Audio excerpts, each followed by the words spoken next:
સદગુરુ મહારાજની જય. ગંગા સતીની 5મી વાણી કે અસલ વચન કોઈ દી સળે નહીં રે, તે તો અહોકાળ ગાળે ભલે વનમાં. અસલ વચન જે મરજીવા થઈ ગયા મરીને જીવતા હોય એ કોઈ દી સળે નહીં. અહોનિશ ગાળે વનમાં, ભલન કે વનમાં રહેતા હોય પણ એ કોઈ દી સળે નહીં.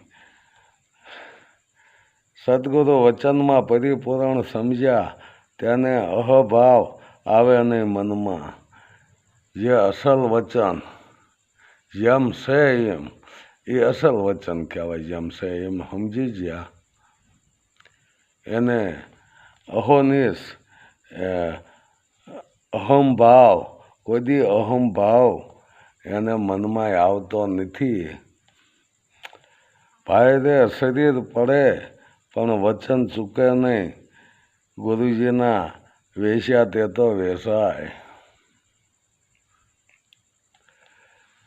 હવે શરીર પડી જાય તોય વચન ન ચૂકે.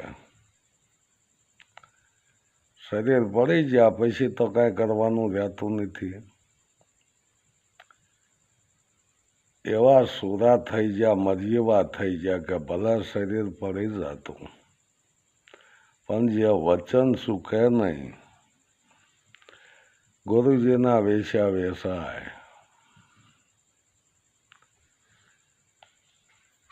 બ્રહ્માદિત આવીને મનને લીએ પરીક્ષા પણ બીજો બોધ ન ઠેરાય.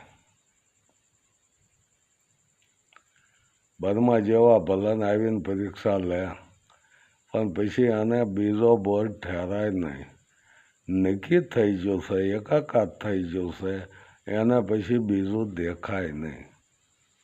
એને અદ્વૈત જ્ઞાન કીધું છે કે એકનું જ્ઞાન એ અદ્વૈત જ્ઞાન કહેવાય. એક જ જેને દેખાય.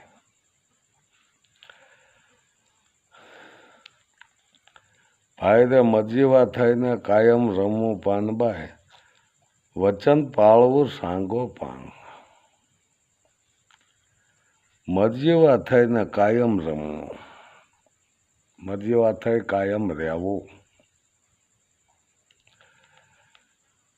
અને વચન પાળવું સાંગો પાંગ. સાંગો પાંગ એટલે શરીર રહે ત્યાં સુધી પાળવું, એને સાંગો પાંગ કીધું. ત્રિવિધના તાપમાં જગત બળે છે, તેનો નહીં લાગે તમને ડાક. આખું જગત ત્રિવિધના તાપમાં જગે છે પણ તમને એનો ડાઘ નહીં લાગે. ભાઈ રે જીવન મુક્તિની દશા પ્રગટ છે, હાણને લાભ જેને મટી જાય. જીવન આ જીવનની મુક્તિની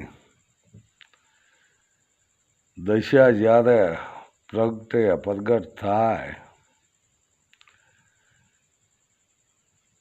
એને હાણ કે લાભ, હાણ કહેતા ખોટ, ખોટ કે લાભ એવું કાંઈ રહેતું નથી. આશા ને તૃષ્ણા એકય નહીં ઉર્મા, પરમ ભક્ત તે કહેવાય. જેને આશા તૃષ્ણા જેવું કાંઈ રહેતું નથી.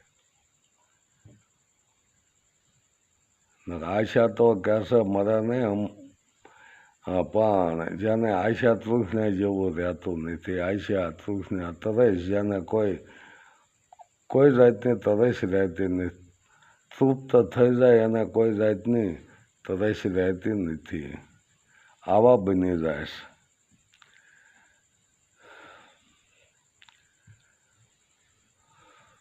એના પરમ ભક્ત કહેવાય છે. પરમ એટલે સર્વશ્રેષ્ઠ ભગત એને કહેવાય છે. ભાઈ રે દ્રઢતા રાખો તો તમે એવી રીતે રાખજો જેથી રીઝે નકળંગ રાય. દ્રઢતા તો એવી રાખજો કે નકળંગ રાય રીજી જાય.